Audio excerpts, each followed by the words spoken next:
जय श्री राम सभी को। आज एक बहुत ही important topic class 10 maths real number का सीखने वाले हैं, जो कि है कि prove that a square root number is an rational number. कि कोई भी स्क्वायर रूट के अंदर अगर कोई नंबर आपकी रेशनल नंबर है तो उसको रेशनल प्रूव करना है। हम लोग जानते हैं रेशनल नंबर वो होती हैं जिनमें स्क्वायर रूट ना हटे, या वो पी वाई क्यू के फॉर्म में ना हो, या उनमें आपका पी और क्यू क्या है, कोप्राइम इंटीजर्स ना हो।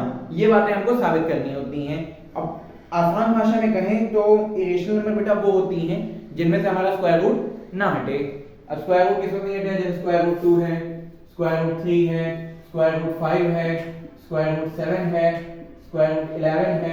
इन सब में से स्क्वायर रूट कभी भी नहीं हटने वाला, जो ये प्राइम नंबर हो स्क्वायर रूट में हो।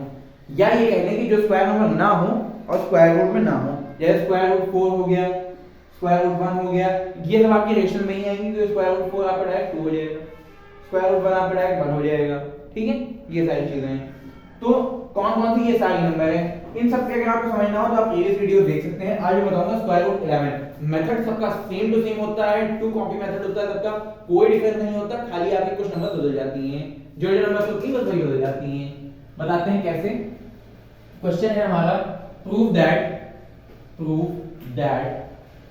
Square root 11 is an irrational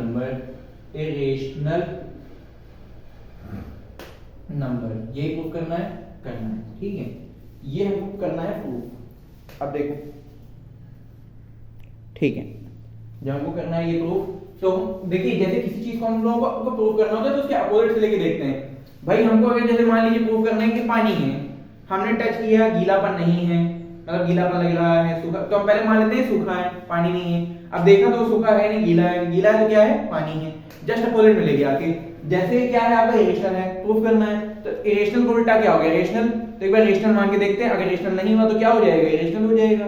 ठीक है, तो let square root 11 be a rational number, be a rational number where square root 11 बराबर a upon b, where b does not equal to 0, क्योंकि rational number में denominator आपका भी 0 नहीं होता है। And a and b should be co-prime integers। ठीक है, ये और आपके क्या होने चाहिए, को-प्राइम इंटीजर्स। को-प्राइम इंटीजर्स मतलब ऐसे इंटीजर्स जिनमें कोई भी कॉमन डिवाइजर नहीं होता। अगर कोई भी कॉमन डिवाइजर हो गया तो वो आपकी इनकी रेशनल नंबर नहीं रह जाएगी, यानी कौन सा नंबर बन जाएगी, इरेशनल नंबर बन जाएगी। चलो रख के देखते हैं। तो मैंने क्या रखा, स्क्वायर रूट 11 को a अपॉन b के फॉर्म में रख के देखा। ठीक है, b हमारा इधर डिवाइड में इधर आ गया मल्टीप्लाई में। ठीक है, तो a बराबर स्क्वायर रूट 11 b, क्या कर देंगे, स्क्वायरिंग बोथ साइड कर देंगे। ठीक है, squaring SQUARING, squaring both side. ठीक है, स्क्वायरिंग बोथ साइड,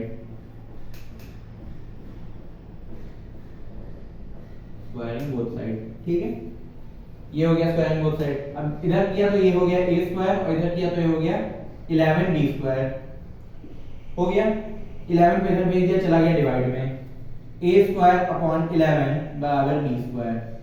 अब 11 क्या कर रहा है, a स्क्वायर को डिवाइड कर रहा है, तो 11 a को भी डिवाइड करेगा। अगर कोई नंबर किसी के स्क्वायर को डिवाइड करती है तो वो उस नंबर को भी डिवाइड करेगी, उसके स्क्वायर रूट को भी डिवाइड करेगी। ठीक है, 11 a स्क्वायर को डिवाइड करती है तो 11 a को भी डिवाइड करेगी। If 11 divides a square then it divides a also। अगर a स्क्वायर को डिवाइड कर रही है तो a को भी डिवाइड करेगी। ठीक है, तो ये तो पता चल गया कि एक a इसका क्या हो गया, एक डिवाइडर हो गया, मतलब एक टेबल में कहीं ना कहीं 11 आता है। ठीक है, 11 की टेबल में कहीं ना कहीं a आता है। अब देखो तो ये क्या हो जाएगा, it also divides a, also। तो हम क्या करेंगे, जब ये बात हमारी प्रूव हो गई कि इसका एक कॉमन डिवाइजर है, यहां हमने बना लिया था इक्वेशन।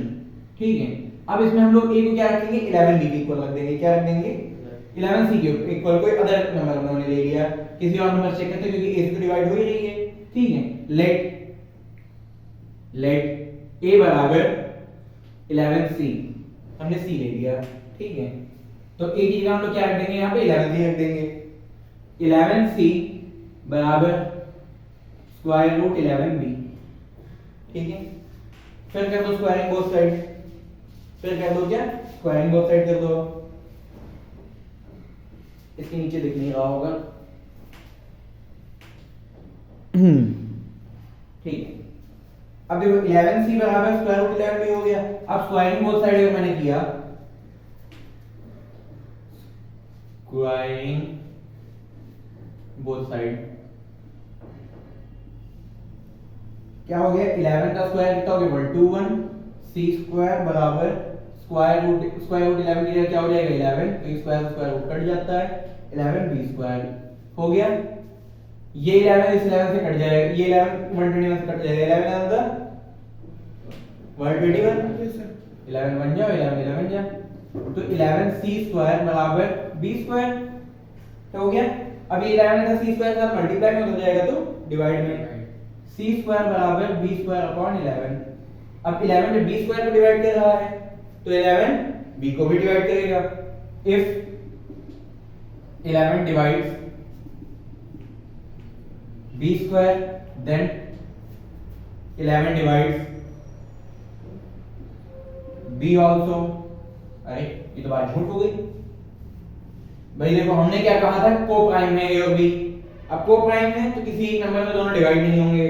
11 तो तुम्हारा a भी डिवाइड हो गया, 11 तो तुम्हारा b डिवाइड हो गया, मतलब a और b कहीं ना 11 के टेबल में आ रहे हैं तो को प्राइम नहीं रहे। हमारी बात क्या हो गई, गलत साबित हो गई कि ये रेशनल नंबर है, ये रेशनल नंबर है, ये बात गलत साबित हो गई। हेंस आवर assumption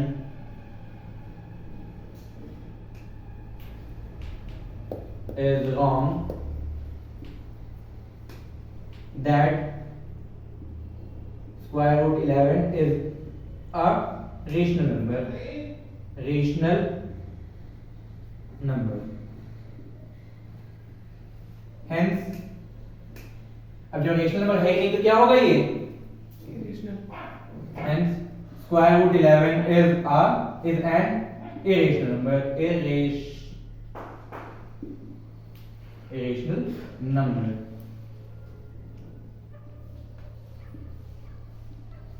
अब यहाँ पे हमको अगर मान लीजिए स्क्वायर रूट 11 मिलेगा, स्क्वायर रूट 2 प्रूव करना हो, स्क्वायर रूट 5 प्रूव करना हो, स्क्वायर रूट 7 प्रूव करना हो, तो सब के सब सेम होंगे, बस नंबर उसकी जगह बदल जाएगी। जैसे मान लीजिए स्क्वायर रूट 2 का निकालना होता है तो यहाँ पे हो जाता है 2, यहाँ पे हो जाता है 2, यहाँ हो जाता है 2, यहाँ पे आपका 2, यहाँ पे आपका हो जाता है 2, यहाँ पे 2, यहाँ पे 2, यहाँ आपका बस हो जाता है 4, 2 का स्क्वायर 4 होता है, बस एज इट इज आपका सेम टू सेम हो जाता है। समझ में आया हो, पसंद आया तो एक लाइक कीजिएगा। Thanks for watching. जय श्री राम, जय हिंद। पढ़ते रहें और सुशिक्षित रहें।